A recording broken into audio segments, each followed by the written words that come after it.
नमस्कार दोस्तों, जय जोहार। मैं कौशल तिवारी और बिहनिया संध्या में आपका स्वागत है।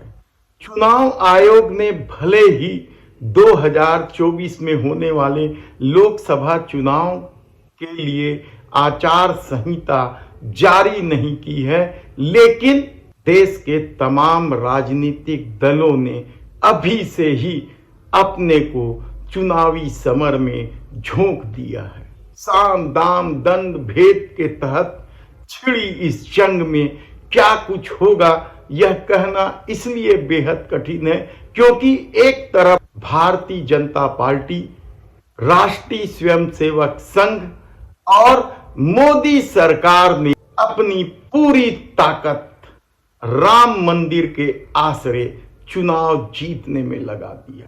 शंकराचार्यों की अनदेखी की गई, यहां तक कि मुख्य पुजारी सत्येंद्र दास ने भी इस पूरे नौटंकी की आलोचना कर दी, आपत्ति की।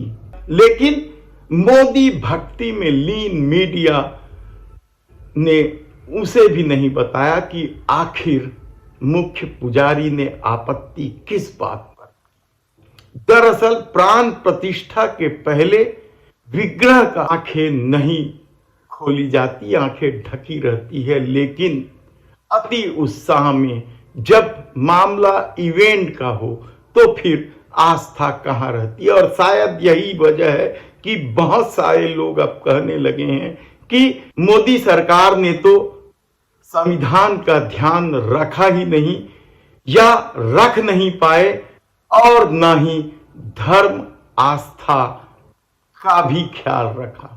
खैर, ये तो विवाद का विषय है और ये विवाद चलता रहेगा, क्योंकि जिस पार्टी के सामने या जिस पार्टी के लिए शंकराचार्यों की वाणी भी कोई मायने नहीं रखती, उनकी प्रासंगिकता पर ही सवाल उठाने लगे।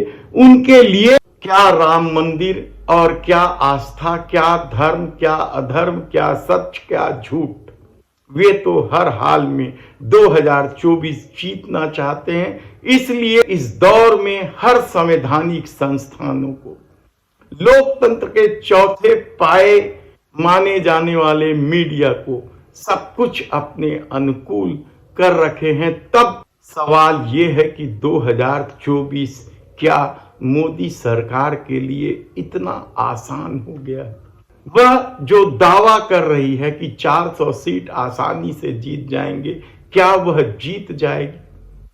ऐसे कई सवालों के बीच जब समूचा देश, खासकर उत्तर भारत या हिंदी पट्टी, राममय के इवेंट में फंस चुका है, तब दूसरी तरफ पूर्वोत्तर में राहुल गांधी की भारत जोड़ो न्याय यात्रा का क्या हाल है, यह भी हम आपको बता देते हैं। क्योंकि मोदी भक्ति में लीन मीडिया के लिए राहुल गांधी का भारत जोड़ो न्याय यात्रा कोई मायने नहीं रखता है। लेकिन असम में क्या कुछ हो रहा है, किस तरीके से राहुल गांधी ने साहस का परिचय दिया। डबल इंजन की सरकार है असम में, यानी भारतीय जनता पार्टी की भी तो सरकार है असम में। न्याय यात्रा का आखिर विरोध क्यों किया जा रहा है?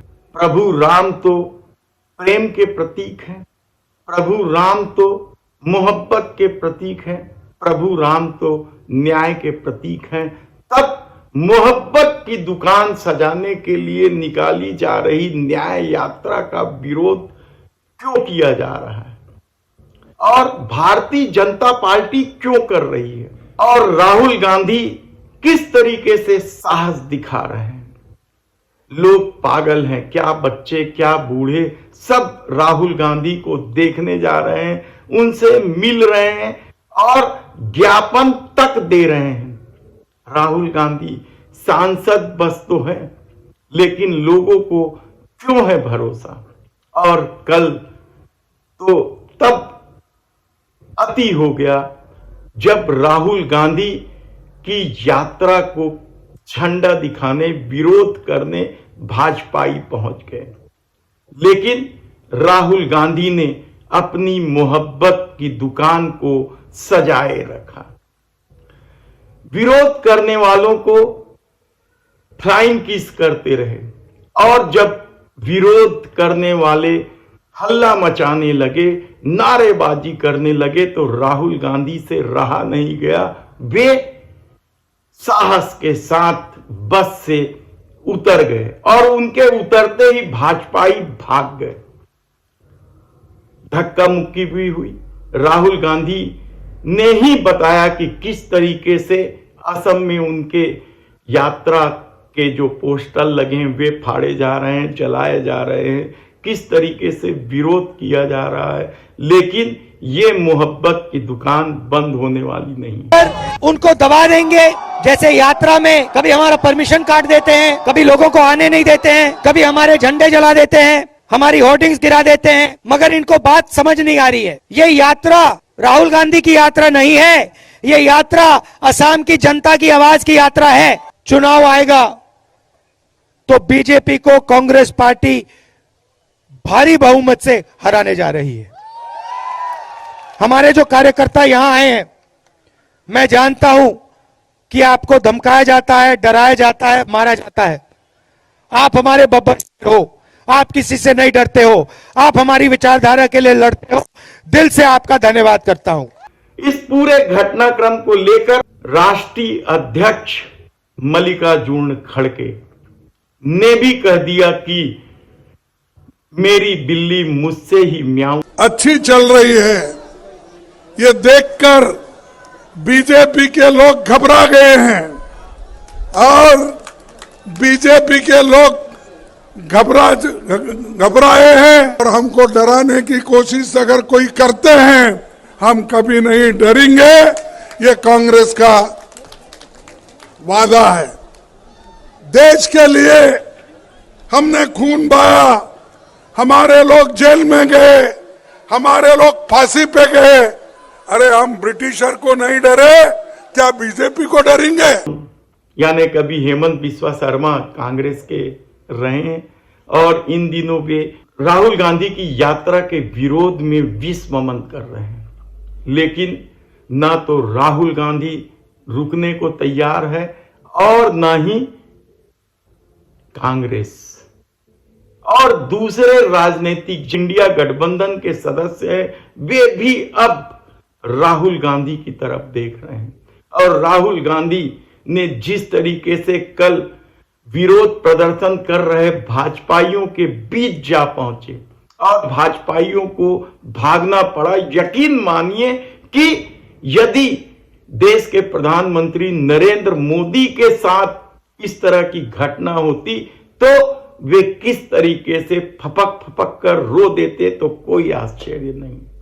याद कीजिए आप कि पंजाब दौरे के दौरान किस तरीके से सुरक्षा चूक जब हुई थी, तब देश के प्रधानमंत्री नरेंद्र मोदी ने क्या कहा था कि वे बच गए, उनकी जान को खतरा था, उन्हें मार डालना चाहते थे। और ऐसा नहीं है कि देश के प्रधानमंत्री ने इस तरह की बात पहली बार कही हो।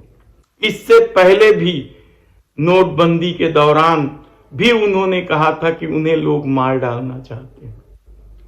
और प्रधानमंत्री नरेंद्र मोदी ही क्या, यदि मोदी सरकार के किसी भी मंत्री, गृह मंत्री होते अमित शाह या रक्षा मंत्री होते राजनाथ या कोई भी मंत्री का नाम ले लीजिए, यदि इस तरीके से कांग्रेसी या दूसरे दल के लोग विरोध प्रदर्शन करने पहुंच जाते तो मोदी भक्ति में लीन मीडिया किस तरीके से बवाल नहीं मचाती, क्या कुछ नहीं कहा जाता। लेकिन राहुल गांधी के साथ असम में भारत जोड़ो न्याय यात्रा के साथ असम में जो कुछ हो रहा है उसकी अनदेखी की जा रही है। लेकिन राहुल गांधी ने साफ कह दिया है कि वे डरने वाले नहीं हैं। से 2-3 किलोमीटर पहले 20-25 बीजेपी के कार्यकर्ता नेता झंडा लिए हमारी बस के सामने आ गए। मैं बस से निकला, वो भाग गए।